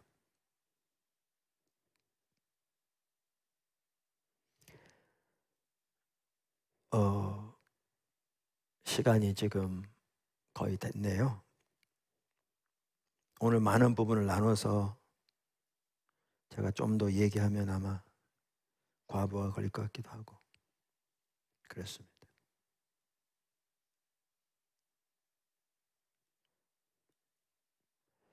네, 좀 더 나눌 부분이 있긴 한데요. 매우 중요하다고 확신합니다만 여기까지 하도록 하겠습니다. 제가 오늘 이야기를 살펴보는 중에 성경의 이야기의 중요성, 그리고 그 성경의 이야기로 우리가 무장되고, 그리고 그 이야기에서 나오는 성경적인 세계관으로 무장되는 것이 얼마나 우리가 선교적 삶을 살고 주님을 따라가는 데 중요한 것인가, 그 일부를 볼 수 있었습니다.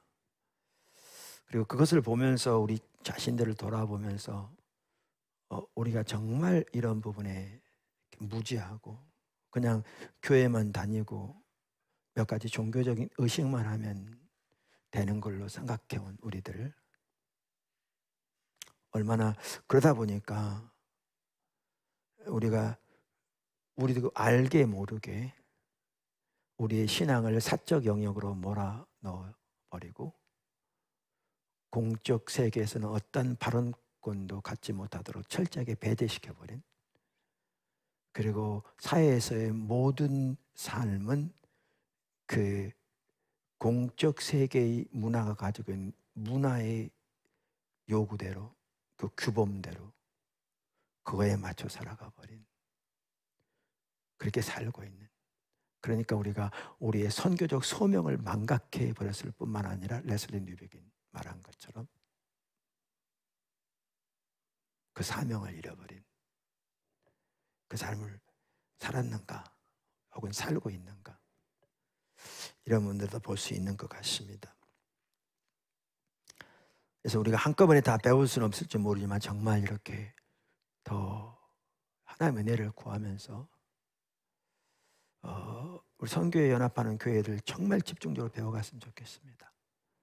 우리 같이 이렇게 주님을 찾고 또 이 길을 배워가는 소수의 목회자들, 선교 목사님들이 보면 볼수록 그 얘기를 자주 하거든요. 우리 선교의 목회자들이 이 부분을 정말 같이 가야 되는데 정말 안타까워서 어떻게 할 수 없는 이런 얘기들을 자주 합니다. 그렇게 같이 있었으면 좋겠습니다. 사실 우리 포도나무 교회 같은 경우에 제가 이런 부분을 전반적으로 보기 전에도 이러한 중요성이 이렇게 어렴풋이 보여지면서 하나님께서 도서관을 만들게 하신 거거든요. 그래서 미래관이 지어졌고 도서관, 이제 북카페고도 오픈할 거고요. 그 문화카페도 될 것이고요. 새물결 초등학교, 중학교, 고등학교 이렇게 계속 귀하게 세워지게 하고 계시고요. 거기에 가정세움위원회 예비학, 결혼 예비학교, 부부학교, 결혼학교도 정말 이렇게 잘 세워지게 하시고, 최근에 부모교육위원회를 통해서 부모들에게 어떻게 자녀들을 이렇게 가정에서 무장시킬 것인가, 교회와 학교와 협력해서. 가정 예배만 하더라도 단순히 하나님의 말씀 읽고 그냥 몇 가지 살펴보는 정도가 아니라 당연히 하나님의 말씀이 토대가 되고 말씀을 묵상하지만 세계관이나 성경적 이야기나 그것이 삶에서 어떻게 적용되어지고 어떻게 삶의 현장에서 그렇게 선교적 삶을 살아갈 것인가를 어려서부터 무장되게 가르치는 이런 부분들을 이렇게 이끌어가게 하시고, 그러면서 하나님께서 이렇게 신학원도 더 이렇게 활성화되기를 원하시는 것 같더라고요. 계열별로 십자가 복음 계열, 예배 계열 쭉 하나님의 인도, 리더십 계열, 거기에 이제 뭐죠? 선교적 교회만 하더라도 다양한 분야, 선교적 교회, 일터 사역, 비즈니스 미션, 세계관 계열 등, 그래서 전체적으로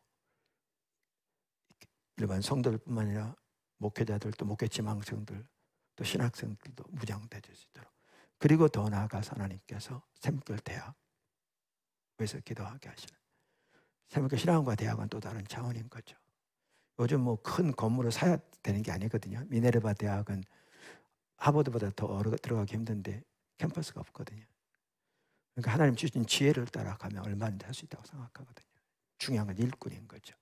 그럼 대학 같은 경우에는 문화 전체를 구속하는 소명을 감당할 각 분야에서 성경, 거기서 이야기, 성경 이야기, 그 위에 세계관이 나오고, 여기에서 이제 기독교 철학이 나오고 조직 신학이 나옵니다. 그리고 그 토대 위에서 각 학문들이 꽃을 피우게 되는 거죠.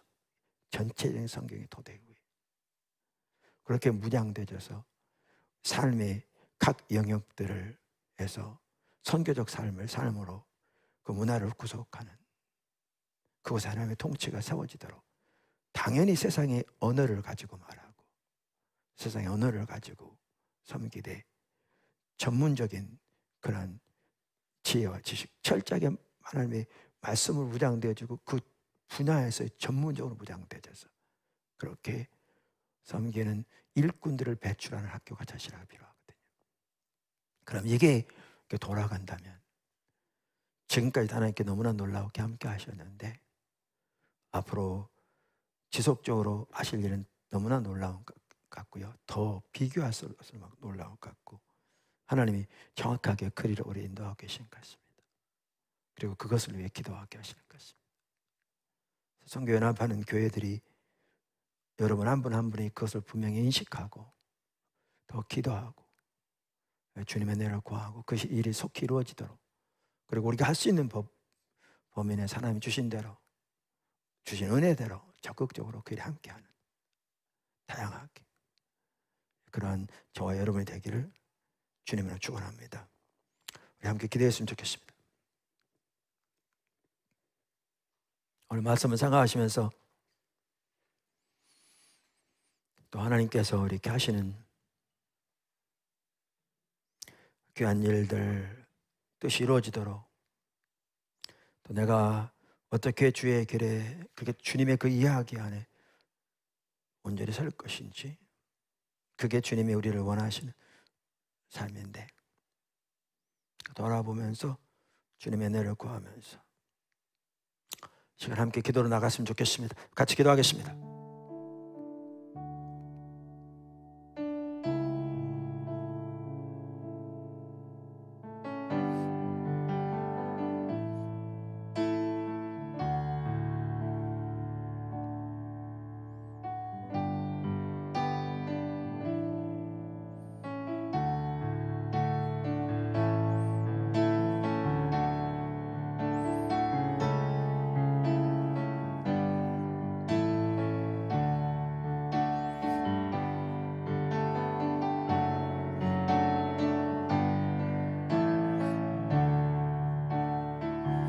우리를 구체적으로 한 발자국 한 발자국 강력하고 인도하고 계시는 성령님의 인도하심에 진심으로 모든 감사와 찬양과 영광을 돌립니다.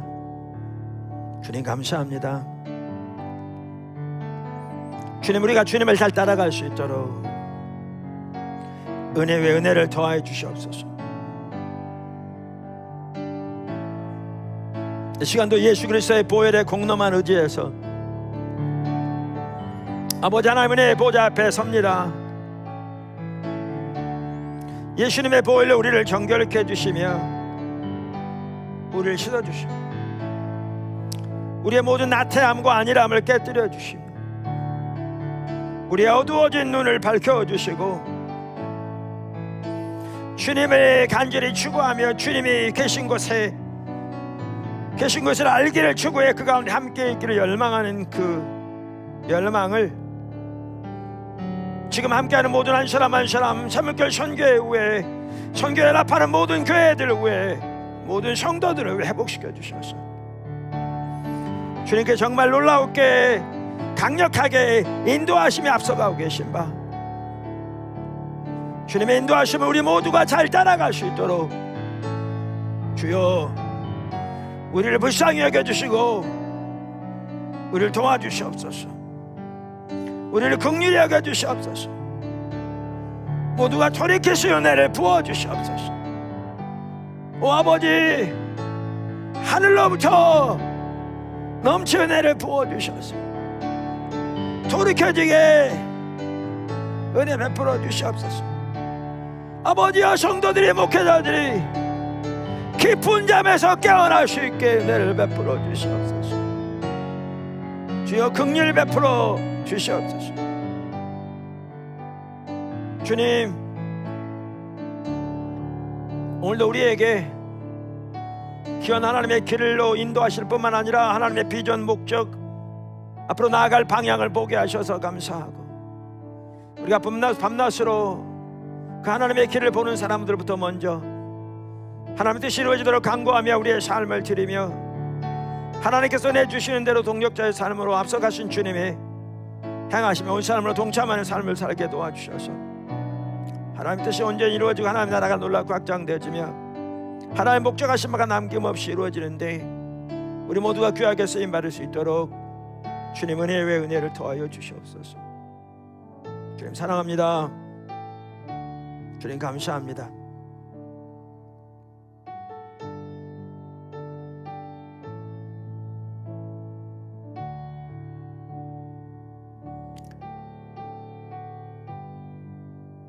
성령님도 충만하게 한 사람 한 사람에게 임해 주십시오.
감사합니다.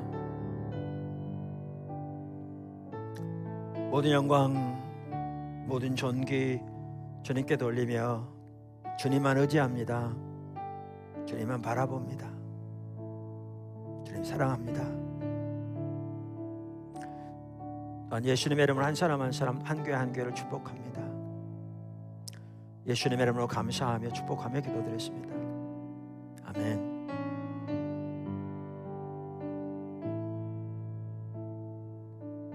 마쳤습니다.